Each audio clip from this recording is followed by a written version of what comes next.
The Assembly will hear an address by His Excellency Donald Trump, President of the United States of America. I request protocol to escort His Excellency and invite him to address the Assembly.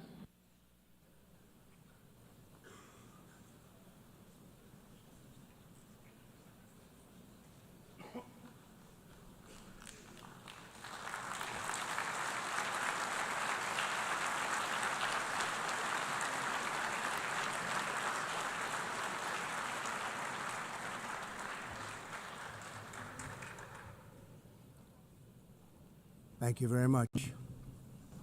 Very much appreciated.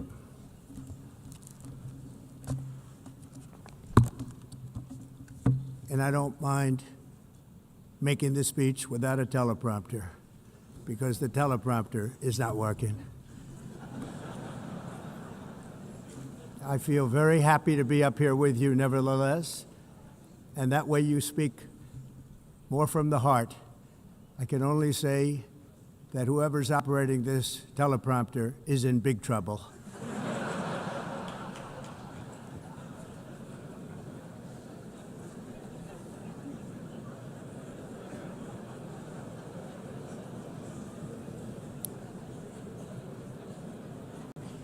Hello, Madam First Lady. Thank you very much for being here.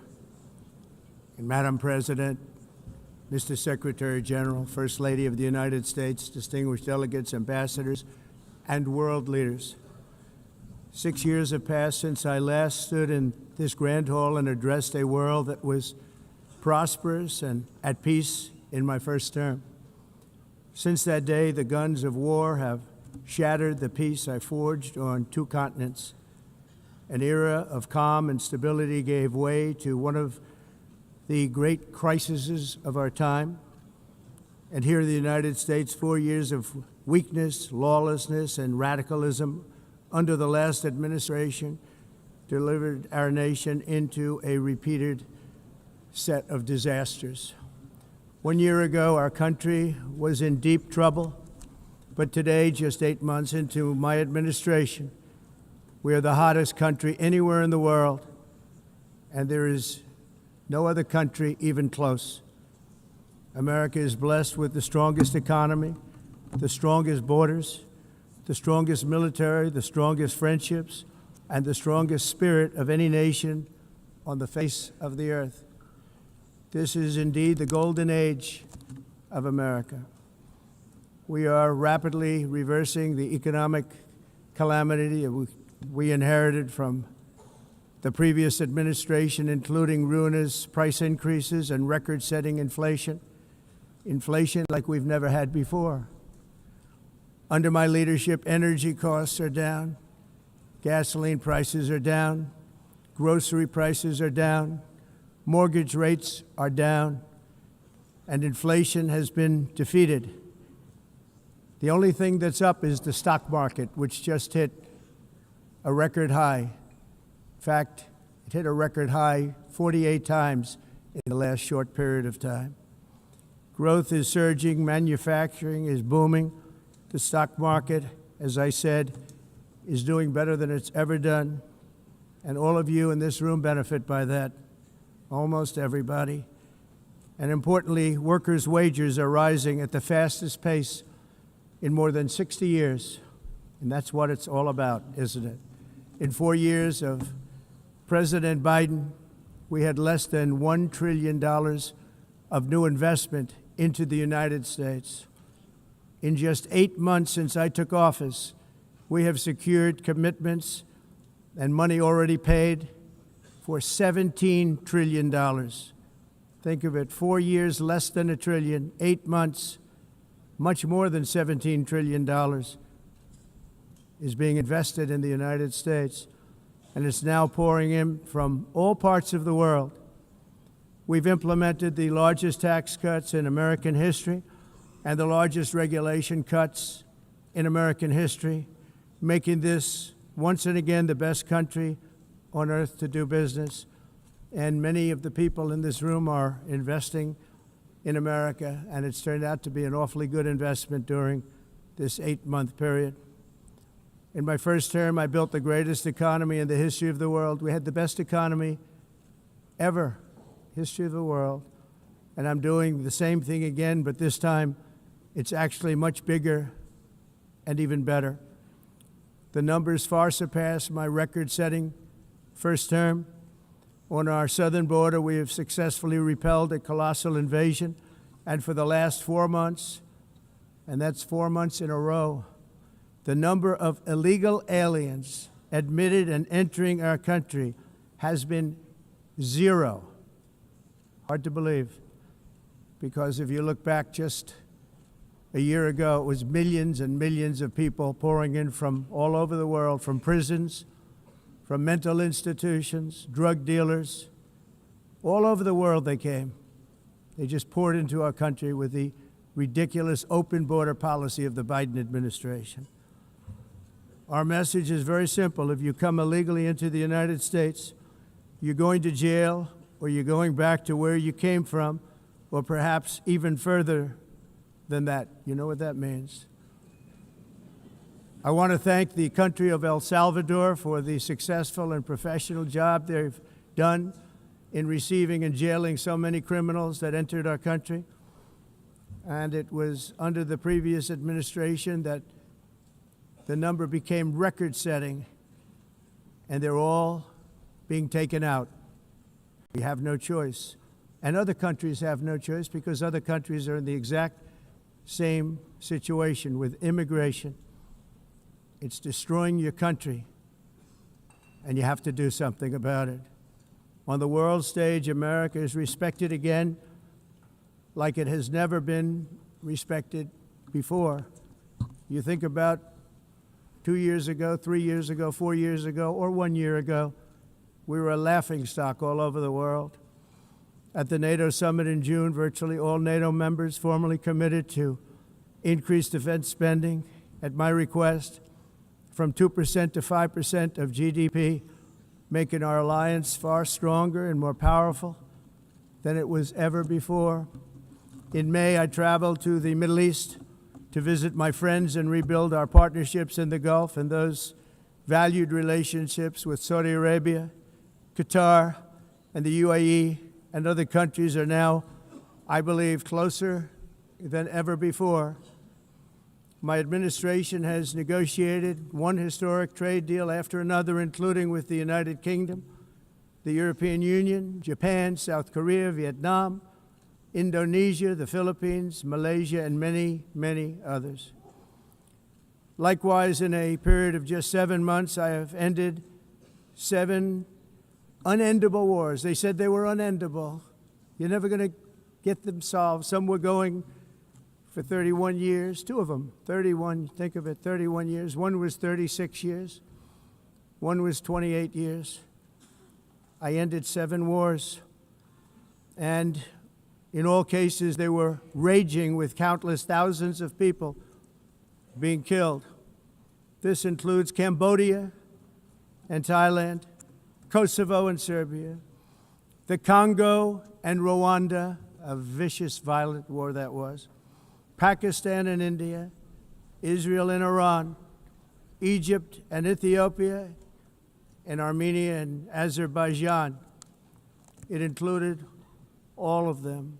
No president or prime minister, and for that matter, no other country has ever done anything close to that. And I did it in just 7 months. It's never happened before. There's never been anything like that. I'm very honored to have done it. It's too bad that I had to do these things instead of the United Nations doing them. And sadly, in all cases, the United Nations did not even try to help in any of them. I ended 7 wars, dealt with the leaders of each and every one of these countries, and never even received a phone call from the United Nations offering to help in finalizing the deal. All I got from the United Nations was an escalator that on the way up stopped right in the middle. If the First Lady wasn't in great shape, she would have fallen, but she's in great shape. We're both in good shape. We both stood. And then a teleprompter that didn't work. These are the two things I got from the United Nations, a bad escalator and a bad teleprompter. Thank you very much. And by the way, it's working now. It just went on. Thank you. I think I should just do it the other way. It's easier.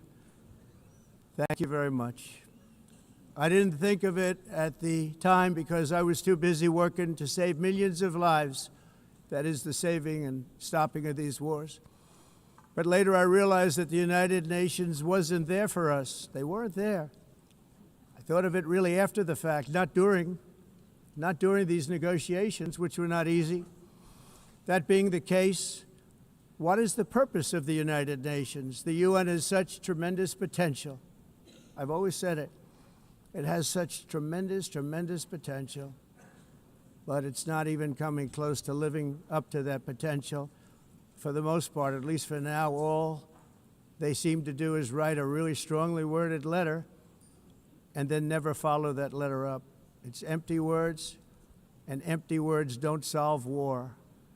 The only thing that solves war and wars is action. Now, after ending all of these wars and also earlier negotiating the Abraham Accords, which is a very big thing for which our country received no credit, never receives credit. Everyone says that I should get the Nobel Peace Prize for each one of these achievements. But for me, the real prize will be the sons and daughters who live to grow up with the mothers and fathers, because millions of people are no longer being killed in endless and unglorious wars. What I care about is not winning prizes, it's saving lives. We saved millions and millions of lives with the 7 wars. And we have others that we're working on, and you know that. Many years ago, a very successful real estate developer in New York, known as Donald J. Trump, I bid on the renovation and rebuilding of this very United Nations complex. I remember it so well. I said at the time that I would do it for $500 million, rebuilding everything. It would be beautiful. I used to talk about, I'm going to give you marble floors. They're going to give you terrazzo. I'm going to give you the best of everything. You're going to have mahogany walls. They're going to give you plastic. But they decided to go in another direction, which was much more expensive at the time, and which actually produced a far inferior product. And I realized that they did not know what they were doing when it came to construction, and that their building concepts were so wrong, and the product that they were proposing to build was so bad and so costly. It was going to cost them a fortune. And I said, and wait till you see the overruns. Well, I turned out to be right. They had massive cost overruns and spent between $2 and $4 billion on the building and did not even get the marble floors that I promised them. You walk on terrazzo. Do you notice that? As far as I'm concerned, frankly, looking at the building and getting stuck on the escalator, they still haven't finished the job. They still haven't finished. That was years ago. The project was so corrupt that Congress actually asked me to testify before them on the tremendous waste of money, because it turned out that they had no idea what it was, but they knew it was anywhere between $2 and $4 billion as opposed to $500 million with a guarantee. But they had no idea, and I said it cost much more than $5 billion. Unfortunately, many things in the United Nations are happening just like that, but on an even much bigger scale, much, much bigger. Very sad to see. Whether the UN can manage to play a productive role, I've come here today to offer the hand of American leadership and friendship to any nation in this assembly that is willing to join us in forging a safer, more prosperous world. And it's a world that we'll be much happier with. A dramatically better future is within our reach. But to get there, we must reject the failed approaches of the past and work together to confront some of the greatest threats in history. There is no more serious danger to our planet today than the most powerful and destructive weapons ever devised by man, of which the United States, as you know, has many. Just as I did in my first term, I've made containing these threats a top priority, starting with the nation of Iran. My position is very simple. The world's #1 sponsor of terror can never be allowed to possess the most dangerous weapon. That's why, shortly after taking office, I sent the so-called Supreme Leader a letter making a generous offer. I extended a pledge of full cooperation in exchange for a suspension of Iran's nuclear program. The regime's answer was to continue their constant threats to their neighbors and U.S. interests throughout the region, and some great countries that are right nearby. Today, many of Iran's former military commanders, in fact, I can say almost all of them, are no longer with us. They're dead. And 3 months ago, in Operation Midnight Hammer, 7 American B-2 bombers dropped the 14 30,000-pound each bombs on Iran's key nuclear facilities, totally obliterating everything. No other country on earth could have done what we did. No other country has the equipment to do what we did. We have the greatest weapons on earth. We hate to use them. But we did something that for 22 years people wanted to do. With Iran's nuclear enrichment capacity demolished, I immediately brokered an end to the 12-day war, as it's called, between Israel and Iran, with both sides agreeing to fight no longer. As everyone knows, I have also been deeply engaged in seeking a ceasefire in Gaza. Have to get that done. Have to get it done. Unfortunately, Hamas has repeatedly rejected reasonable offers to make peace. We can't forget October 7th, can we? Now, as if to encourage continued conflict, some of this body is seeking to unilaterally recognize a Palestinian state. The rewards would be too great for Hamas terrorists for their atrocities. This would be a reward for these horrible atrocities, including October 7th, even while they refuse to release the hostages or accept a ceasefire. Instead of giving to Hamas and giving so much, because they've taken so much, they have taken so much. This could have been solved so long ago. But instead of giving in to Hamas's ransom demands, those who want peace should be united with one message: release the hostages now. Just release the hostages now. Thank you.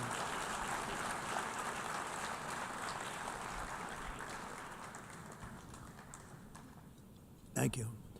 As we have got to come together, and we will come together, got to get it done. We have to stop the war in Gaza immediately. We have to stop it. We have to get it done. We have to negotiate, immediately have to negotiate peace. We got to get the hostages back. We want all 20 back. We don't want 2 and 4. As you know, I got, along with Steve Witkoff and others that helped us, Marco Rubio, we got most of them back. We were involved in all of them. But I always said the last 20 are going to be the hardest, and that's exactly what happened. We have to get them back now. We don't want to get back 2, and then another 2, and then 1, and then 3. Have this process. No, we want them all back, and we want the actually 38 dead bodies back too. Those parents came to me, and they want them back, and they want them back very quickly and very badly. As though they were alive, they want them. They want them every bit as much as if their son or daughter were alive. I've also been working relentlessly, stopping the killing in Ukraine.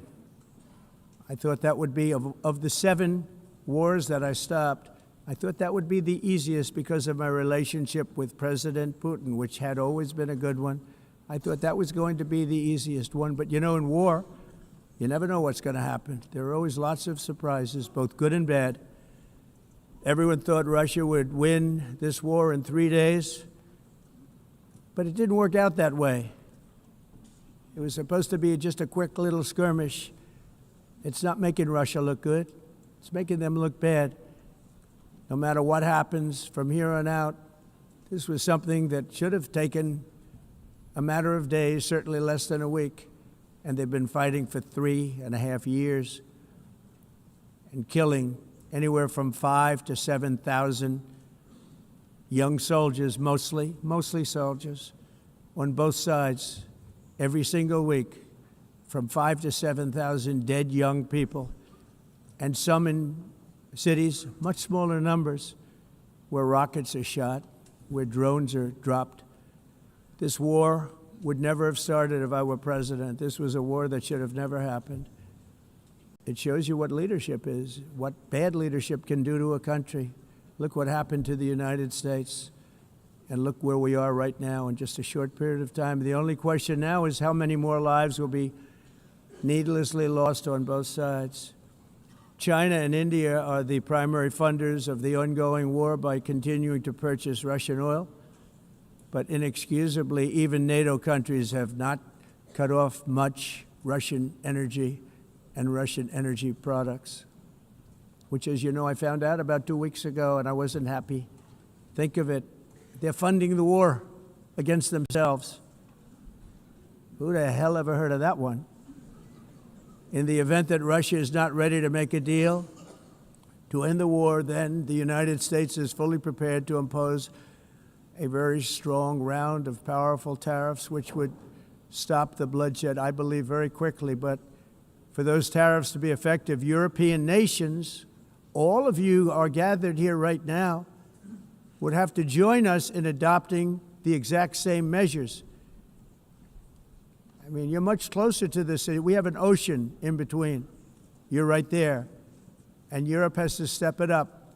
They can't be doing what they're doing. They're buying oil and gas from Russia while they're fighting Russia.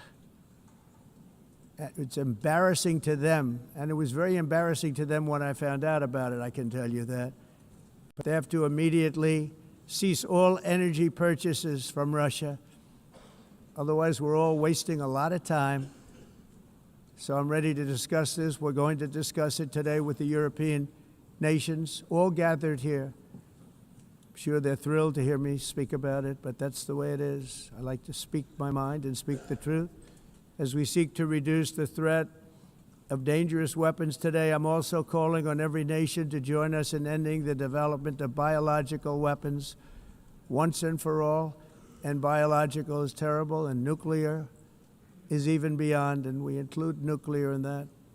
We want to have a cessation of the development of nuclear weapons. We know, and I get to view it all the time. Sir, would you like to see? And I look at weapons that are so powerful that we just can't ever use them. If we ever use them, the world literally might come to an end. There would be no United Nations to be talking about. There would be no nothing. Just a few years ago, reckless experiments overseas gave us a devastating global pandemic.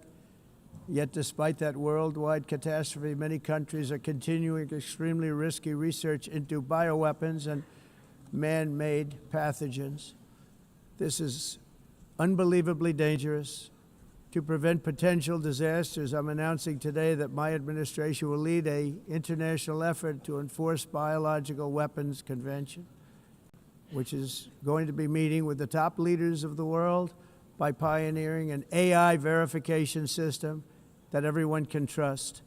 Hopefully the UN can play a constructive role, and it will also be one of the early projects under AI. Let's see how good it is, because a lot of people are saying it could be one of the great things ever, but it also can be dangerous, but it could be put to tremendous use and tremendous good, and this would be an example of that.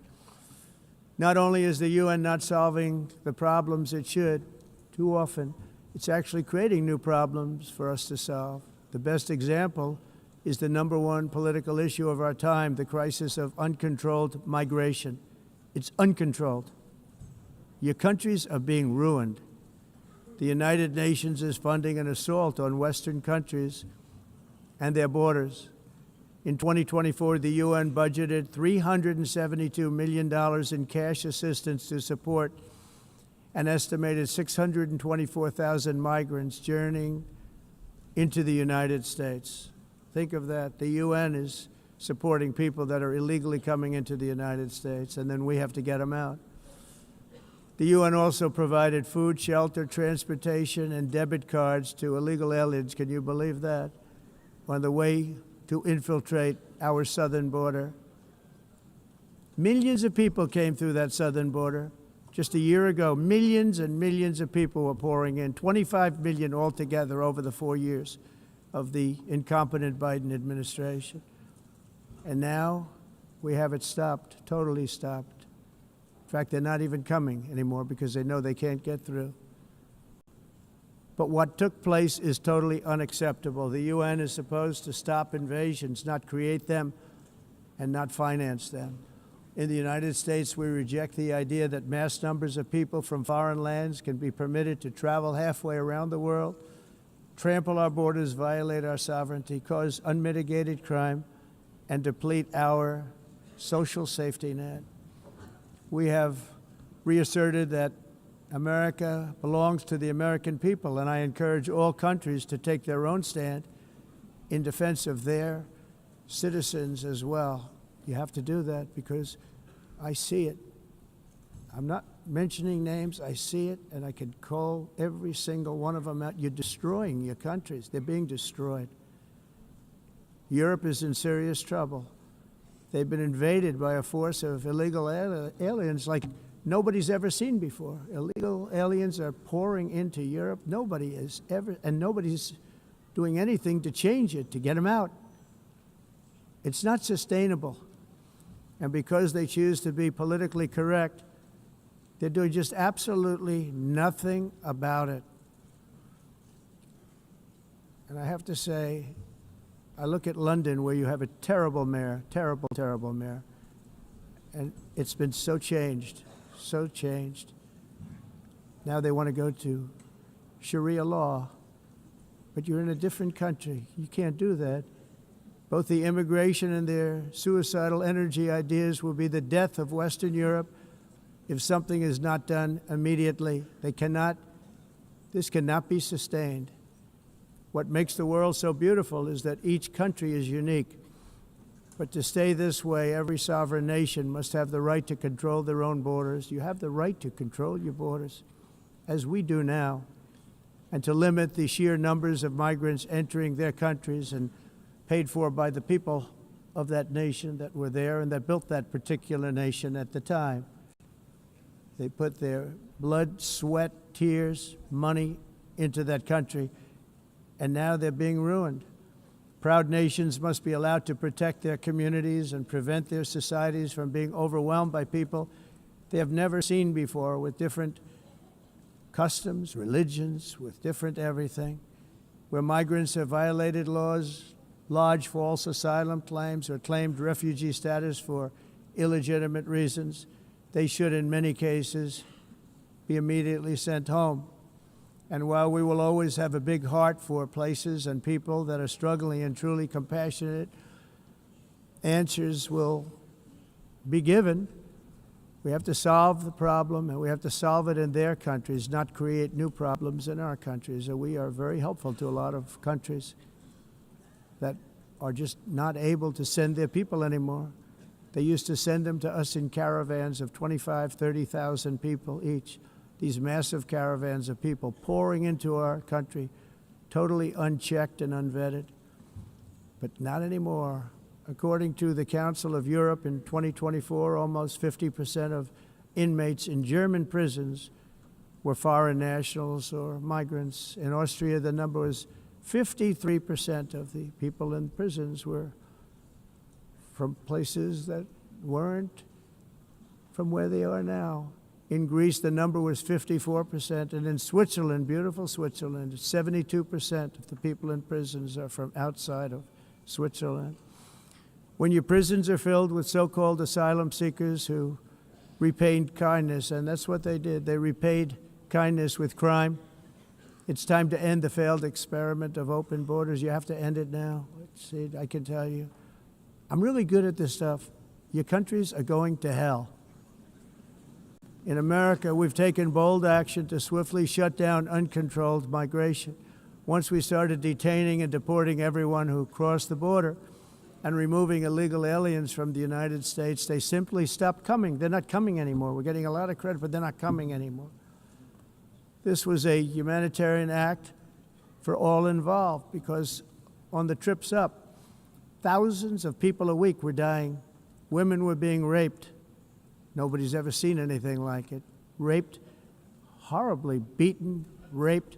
On the trip up, the journey up, it was a long walk. It was a long, arduous journey, indeed. And it was also a historic victory against human trafficking throughout the region. What we did was a victory, and we saved so many lives of people that wouldn't make the journey. That journey was loaded up with death. Loaded up with death. Dead bodies all along the roads of jungles to get up. They go through jungles, they go through areas so hot you couldn't breathe. They were dying of suffocation, areas so hot that you couldn't breathe. Dead bodies all over. By them not coming, we're saving tremendous numbers of lives. My people have done a fantastic job in doing what they did, and the American public agrees with it. I mean, I was very proud to see this morning I have the highest poll numbers I've ever had. Part of it is because of what we've done on the border. I guess the other part is what we've done on the economy. Joe Biden's policies empowered murderous gangs, human smugglers, child traffickers, drug cartels, and prisoners from all over the world. The previous administration also lost nearly 300,000 children. Think of that. They lost more than 300,000 children, little children, who were trafficked into the United States on the Biden watch, many of whom have been raped, exploited, and abused, and sold. Sold. Nobody talks about that. The fake news doesn't write about it. With many others, young children who are missing or dead. And we found a lot of these children, and we're sending them back, and we've been sending them back to their parents. They said, nobody knows who they are. They said, where do you come from? And they'll give us a country, and we'll find out, and we'll figure it out, and we'll bring them back to their homes. And the mother and father rush to the door, and their tears in their eyes. They can't believe that they're seeing their son or daughter, their little son or daughter again. We've done almost 30,000 of them so far. Any system that results in the mass trafficking of children is inherently evil. Yet that is exactly what the globalist migration agenda has done, and it's what it's all about. In America, those days, as you know, are over. The Trump administration is working, and we are continuing to work to track down the villains that are causing this problem, and also, as I said, to get back the 30,000 we've already returned. Now I think we're going to have another. We're going to find a lot. You're not going to find all of them. 300, more than 300,000. They're lost or they're dead. They're lost or they're dead because of the animals that did this. To protect our citizens, I've also designated multiple savage drug cartels as far as and you see this, and you see it happening right before your eyes. Let's put it this way. People don't like taking big loads of drugs in boats anymore. There aren't too many boats that are traveling on the seas by Venezuela. They tend not to want to travel very quickly anymore. And we've virtually stopped drugs coming into our country by sea. We call them the water drugs. They kill hundreds of thousands of people. I've also designated multiple savage drug cartels as far as foreign terrorist organizations, along with two bloodthirsty transnational gangs, probably the worst gangs anywhere in the world, MS-13 and Tren de Aragua. Tren de Aragua is from Venezuela, by the way. Such organizations torture, maim, mutilate, and murder with impunity.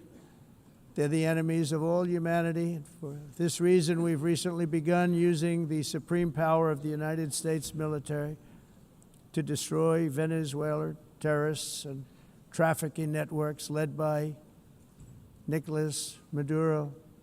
To every terrorist thug smuggling poisonous drugs into the United States of America, please be warned that we will blow you out of existence. That's what we're doing. We have no choice. Can't let it happen. They're destroying I believe we lost 300,000 people last year to drugs, 300,000. Fentanyl and other drugs. Each boat that we sink carries drugs that would kill more than 25,000 Americans. We will not let that happen. Energy is another area where the United States is now thriving like never before. We're getting rid of the falsely named renewables. By the way, they're a joke. They don't work. They're too expensive. They're not strong enough to fire up the plants that you need to make your country great. The wind doesn't blow. Those big windmills are so pathetic and so bad, so expensive to operate. Then they have to be rebuilt all the time, and they start to rust and rot. Most expensive energy ever conceived, and it's actually energy. You're supposed to make money with energy, not lose money. You lose money, the governments have to subsidize. You can't put them out without massive subsidies. And most of them are built in China, and I give China a lot of credit. They build them, but they have very few wind farms. So why is it that they build them and they send them all over the world, but they barely use them? You know what they use? Coal. They use gas. They use almost anything, but they don't like wind. But they sure as hell like selling the windmills. Europe, on the other hand, has a long way to go, with many countries being on the brink of destruction because of the green energy agenda. And I give a lot of credit to Germany.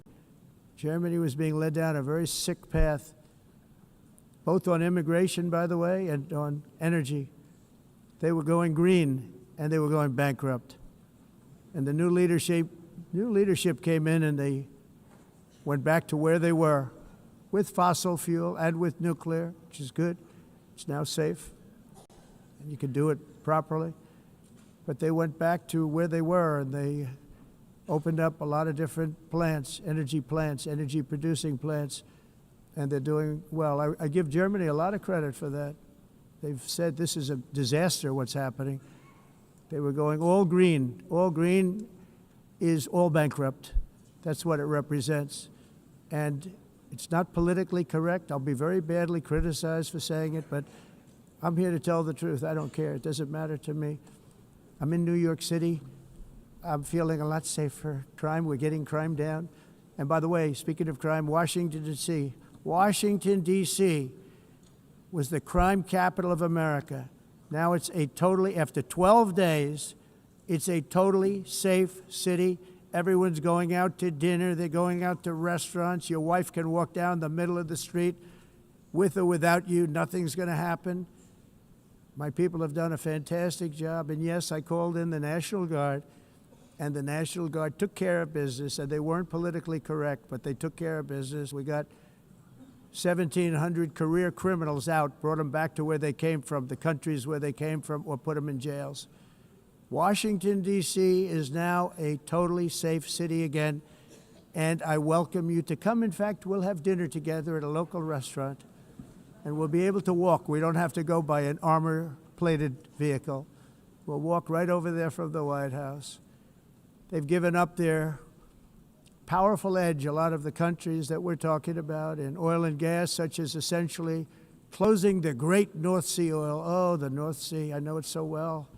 Aberdeen was the oil capital of Europe, and there's tremendous oil that hasn't been found in the North Sea, tremendous oil. And I was with the Prime Minister I respect and like a lot, and I said, you're sitting with the greatest asset. They essentially closed it by making it so highly taxed that no developer, no oil company can go there. They have tremendous oil left, and more importantly, they have tremendous oil that hasn't even been found yet. And what a tremendous asset for the United Kingdom. And I hope the Prime Minister is listening, because I told it to him 3 days in a row. That's all he heard. North Sea oil, North Sea, because I want to see them do well. I want to stop seeing them ruining that beautiful Scottish and English countryside with windmills and massive solar panels that go 7 miles by 7 miles, taking away farmland.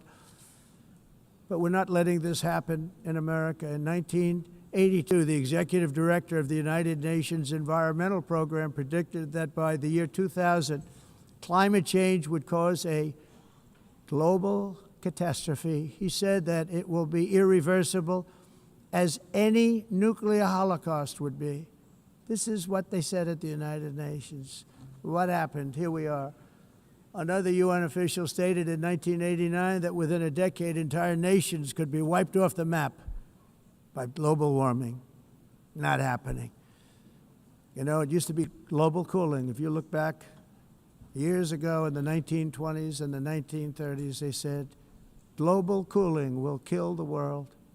We have to do something.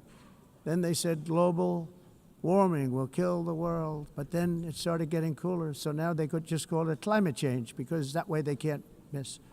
It's climate change. Because if it goes higher or lower, whatever the hell happens, there's climate change. It's the greatest con job ever perpetrated on the world, in my opinion. Climate change, no matter what happens, you're involved in that. No more global warming, no more global cooling. All of these predictions made by the United Nations and many others, often for bad reasons, were wrong. They were made by stupid people that have cost their countries fortunes and given those same countries no chance for success. If you don't get away from this green scam, your country is going to fail. And I'm really good at predicting things, you know. They actually said during the campaign they had a hat, the best-selling hat. Trump was right about everything. And I don't say that in a braggadocious way, but it's true. I've been right about everything. And I'm telling you that if you don't get away from the green energy scam, your country is going to fail. And if you don't stop people that you've never seen before, that you have nothing in common with, your country is going to fail. I'm the President of the United States, but I worry about Europe. I love Europe. I love the people of Europe. And I hate to see it being devastated by energy and immigration. This double-tailed monster destroys everything in its wake, and they cannot let that happen any longer. You're doing it because you want to be nice. You want to be politically correct, and you're destroying your heritage. They must take control strongly and immediately of the unmitigated immigration disaster and the fake energy catastrophe before it's too late. The carbon footprint is a hoax made up by people with evil intentions, and they're heading down a path of total destruction. You know, the carbon footprint was a big, big thing a few years ago. I remember hearing about the carbon footprint, and then President Obama would get into Air Force One, a massive Boeing 747, and not a new one, an old one with old engines that spew everything into the atmosphere. He'd talk about the carbon footprint, we must do so. Then he'd get in and he'd fly from Washington to Hawaii to play a round of golf. And then he'd get back onto that big, beautiful plane and he'd fly back and he'd talk about, again, global warming and the carbon footprint. It's a con job. At extreme cost and expense, Europe reduced its own carbon footprint by 37%. Think of that. Congratulations, Europe. Great job. You cost yourself a lot of jobs, a lot of factories closed, but you reduced the carbon footprint by 37%. However, for all of that sacrifice and much more, it's been totally wiped out and then some by a global increase of 54%. Much of it coming from China and other countries that are thriving around China, which now produces more CO2 than all the other developed nations in the world. So all of these countries are working so hard on the carbon footprint, which is nonsense, by the way. It's nonsense. You know, it's interesting. In the United States, we have still radicalized environmentalists, and they want the factories to stop. Everything should stop. No more cows. We don't want cows anymore. I guess they want to kill all the cows. They want to do things that are just unbelievable, and you have it too. But you know, we have a border, strong, and we have a shape, and that shape doesn't just go straight up. That shape is amorphous when it comes to the atmosphere. And if we had the most clean air, and I think we do, we have very clean air. We have the cleanest air we've had in many, many years. But the problem is that other countries, like China, which has air that's a little bit rough, it blows And no matter what you're doing down here, the air up here tends to get very dirty because it comes in from other countries where their air isn't so clean. And the environmentalists refuse to acknowledge that. Same thing with garbage. In Asia, they dump much of their garbage right into the ocean. And over about a 1 week and 2 week journey, it flows right past Los Angeles. You've seen it. Massive amounts of garbage, almost too much to do anything about, flowing past Los Angeles, past San Francisco, and then somebody will get in trouble because he dropped a cigarette on the beach. The whole thing is crazy. The primary effect of these brutal green energy policies has not been to help the environment, but to redistribute manufacturing and industrial activity from developed countries that follow the insane rules that are put down to polluting countries that break the rules and are making a fortune. They're making a fortune. European electricity bills are now 4 to 5 times more expensive than those in China, and 2 to 3 times higher than the United States. And our bills are coming way down. You probably see that our gasoline prices are way down. You know, we have an expression, drill, baby, drill, and that's what we're doing. We're going to be much lower in a year from now. But they've come way down over the last year. As a result, every air conditioner is like very uncommon to see one in some of these countries because the electric costs are so high. So while the U.S. has approximately 1,300 heat-related deaths annually, that's a lot, Europe loses more than 175,000 people to heat deaths each year because the costs are so expensive you can't turn on an air conditioner. What is that all about? That's not Europe. That's not the Europe that I love and know. All in the name of pretending to stop the global warming hoax. The entire globalist concept of asking successful industrialized nations to inflict pain on themselves and radically disrupt their entire societies must be rejected completely and totally, and it must be immediate. That's why in America I withdrew from the fake Paris Climate Accord, where, by the way, America was paying so much more than every country.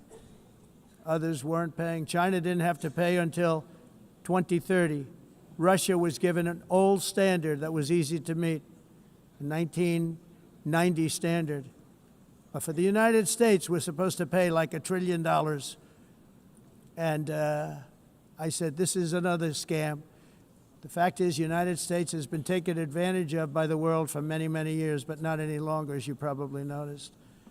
I unleashed massive energy production and signed historic executive orders to hunt for oil, but we don't have to do much hunting because we have the most oil of any nation anywhere, oil and gas in the world. And if you add coal, we have the most of any nation in the world. Clean, I call it clean, beautiful coal. You can do things today with coal that you couldn't have done 10 years ago, 15 years. So I have a little standing order in the White House. Never use the word coal, only use the words clean, beautiful coal. Sounds much better, doesn't it? But we stand ready to provide any country with abundant, affordable energy supplies if you need them, when most of you do. We're proudly exporting energy all over the world. We're now the largest exporter. In the United States, we want trade and robust commerce with all nations, everybody. We want to help nations. We're going to help nations. But it must also be fair and reciprocal. The challenge with trade is much the same with climate. The countries that followed the rules, all their factories have been plundered. It's really sad to watch. They've been broken. They've been broken by countries that broke the rules. That's why the United States is now applying tariffs to other countries, and much as these tariffs were for many years applied to us, uncontrollably applied to us. We've used tariffs as a defense mechanism under the Trump administration, including my first term, where hundreds of billions of dollars in tariffs were taken in.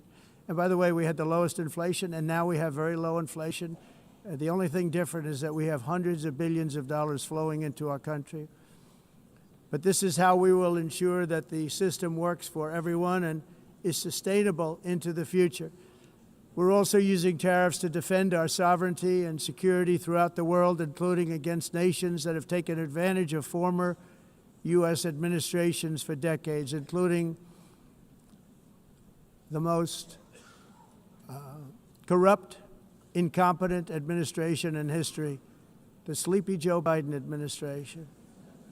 Brazil now faces major tariffs in response to its unprecedented efforts to interfere in the rights and freedoms of our American citizens and others, with censorship, repression, weaponization, judicial corruption, and targeting of political critics in the United States.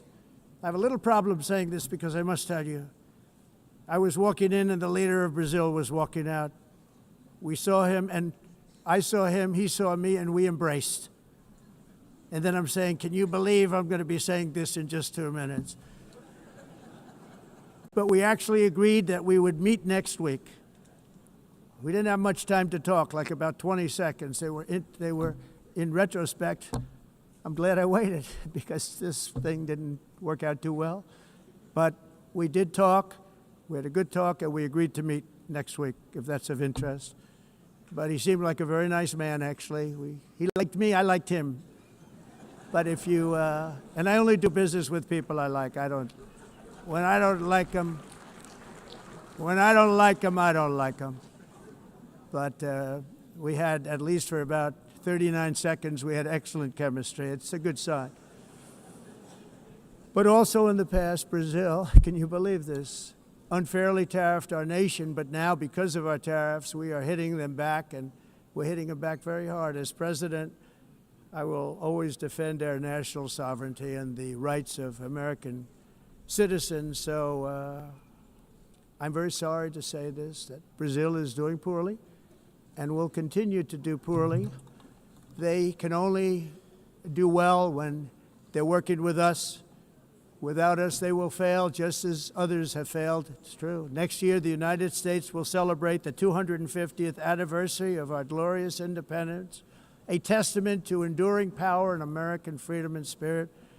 We will also be proudly hosting the 2026 FIFA World Cup, and shortly thereafter, the 2028 Olympics, which is going to be very exciting. I hope you all come.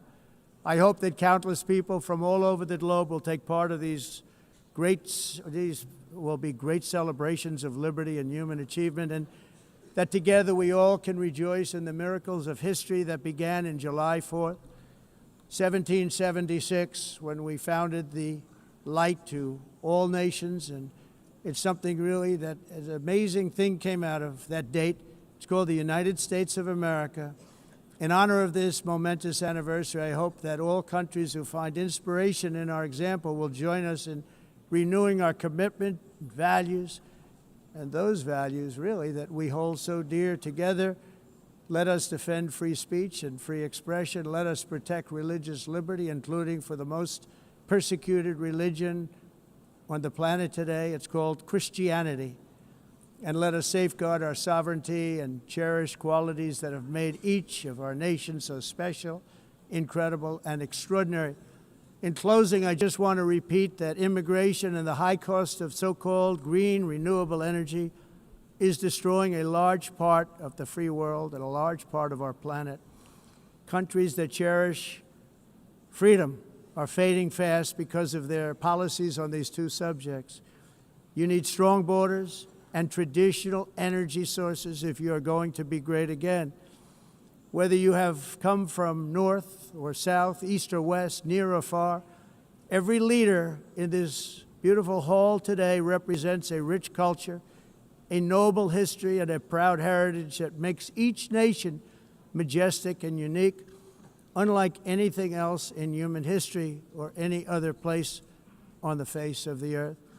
From London to Lima, from Rome to Athens, from Paris to Seoul, from Cairo to Tokyo and Amsterdam to right here in New York City, we stand on the shoulders of the leaders and legends, generals and giants, heroes and titans who won and built our beloved nations, all of our nations, with their own courage, strength, spirit, and skill.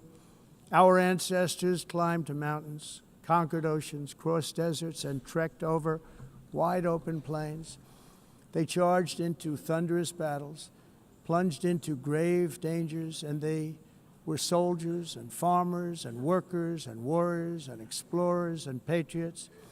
They built towns into cities, tribes into kingdoms, ideas into industries, and small islands into mighty empires. You're a part of all of that. They were champions for their people who never gave up and who never, ever gave in. Their values defined our national identities. Their visions forged our magnificent destiny. Everybody in this room is a part of it in your own way. Each of us inherits the deeds and the myths, the triumphs, the legacies of our own heroes and founders who so bravely showed us the way. Our ancestors gave everything for homelands that they defended with pride, with sweat, with blood, with life, and with death. Now the righteous task of protecting the nations that they built belongs to each and every one of us. So together let us uphold our sacred duty to our people and to our citizens. Let us protect their borders, ensure their safety, preserve their cultures, treasure, and traditions, and fight, fight, fight for their precious dreams and their cherished freedoms. And in friendship and really a beautiful vision, let us all work together to build a bright, beautiful planet, a planet that we all share, a planet of peace and a world that is richer, better, and more beautiful than ever before. That can happen. It will happen. It will happen, and I hope it can happen and start right now, right at this moment. We'll turn it around. We're going to make our countries better, safer, more beautiful. We're going to take care of our people. Thank you very much. It's been an honor. God bless the nations of the world. Thank you very much. Bye.